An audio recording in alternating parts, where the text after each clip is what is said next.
Hello Diamonds, and welcome to one of my videos where I describe how I actually do make all the videos. So what I normally do is that I use different techniques on like creating small hidden images, for example. So I have full set of different bumblebees that I AI generated. So whoever has been really keen viewer might have noticed that every single episode I keep very small icon on the bottom left for like 5 seconds, and it uses one of the images. And the past 2 seasons, like season 5, season 6 on the Echo Bee, I've used pretty much every single time a new image. I think once I did fail at it, so I ended up not removing the old one. So I always take like one of those, and we can see like for the final episode what I need to plan.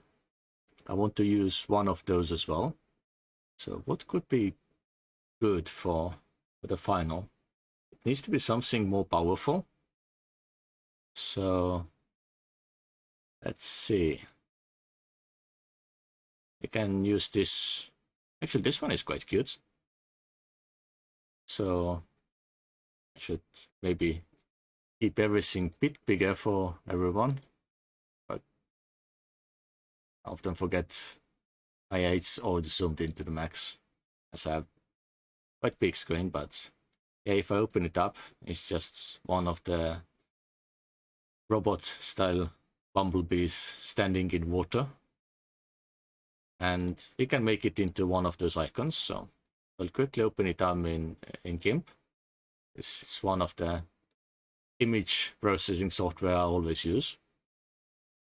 And I literally select everything, select it, invert the selection, and add the alpha channel to the file, so I can delete the background.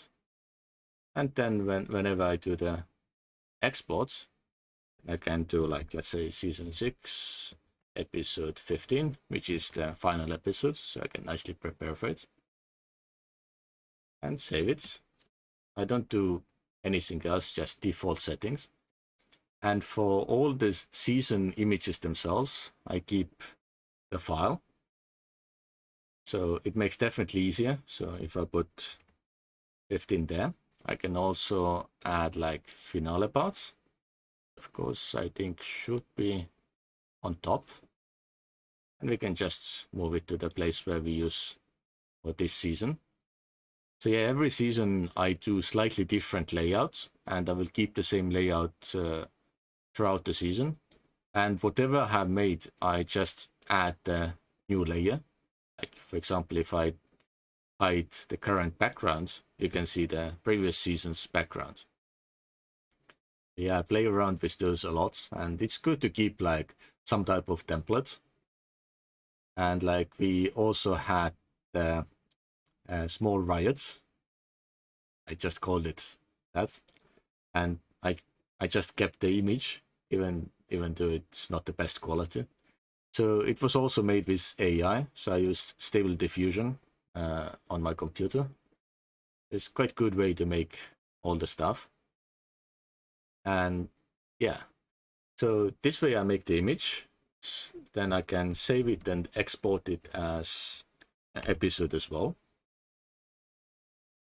And usually with finales, I also add it to the file name so I know exactly what point it is. Just save. So now all this is done. And actually, I'm just about to compile the video for the season 6. So I have prepared it. I always reuse the previous recording because I have already the intro and the image position and everything set, but there's nothing else. So I will quickly bring in some other files. So for example, all the video clips I did today, need to bring them in. So bring them here. So it takes usually a little bit time, as it's not that easy. and the files themselves for today's recording were 4.4 gigabytes directly from the OBS. It will end up like 8 gig in the total video size, I guess. And I also need to bring in the today's icon, which I made only for today's episodes. So as you can see, it's different version of the bumblebee standing in the water, because I made them in the same generation, so they have some similarities. Then I just drag it down. I usually need to zoom in to make it the correct length. Yeah, I think it's much longer. It's what, 15 seconds? 20 seconds even. Yeah, it's quite long. So yeah, first thing I of course make the fading effects, which is very easy when you're using Kdenlive.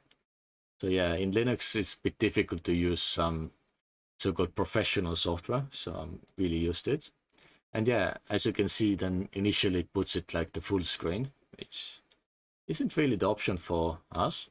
So I go into the transform, put it on top of it, and I have my own specific settings, of course, which is 7.5%. So it makes it small. And then position is 220, and the other one is 19. Would make me mistake, 1979. So then it puts in that location. And as I have already set up the length and everything, then it's much easier. I delete the old one, put this one down. And with videos, I just drag them in. It's very simple. Most of the audio adjustments, I actually do it in OBS already, so I don't really feel too obligated to do much here. And here I also set fade in and out for each scene, as I always record the scene in one piece and then stitch them together here. And as you can see the full layout, it does put the image right where the housing score normally is. So it's a little bit hidden, but same time not really too bad.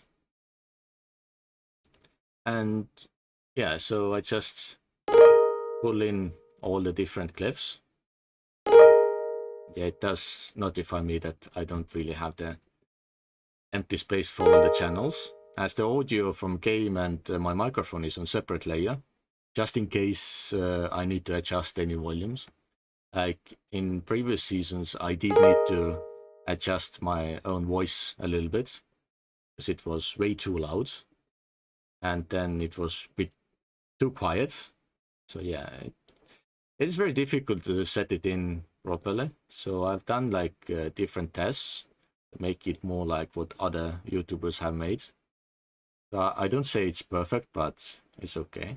And yeah, with the manual fade in and out, it sometimes goes a bit wrong, so I need to adjust it to the 1 second manually. I hope it's not too difficult to see. So if you're using phone, recommend to rewatch on computer, where the screen is a bit bigger. And yeah, pretty much it's now finished. So very simple compiling. And then I just go in and I use the NVIDIA encoder, which is on hardware. It is still considered experimental, but it works quite well, I guess. I don't really have much trouble with it. And the video itself is about 19 minutes, not too bad. I just start to render. So it usually takes a while to set everything up, and in like 25-30 minutes it will finish, and then I can start the upload process. And after YouTube has finished its own stuff, then of course I can schedule it to be published to everyone to watch. So yeah, it's just a quick video on how I make everything, and yeah, I will see you in next episode of something. And if you have any further questions on what I do and how, then please feel free to leave a comment on that. I'm more than happy to answer some of the questions. And who wants to know my computer specs, I keep them in my channel description, so there's a lot of info there as well. So yeah, I will see you next time. Bye.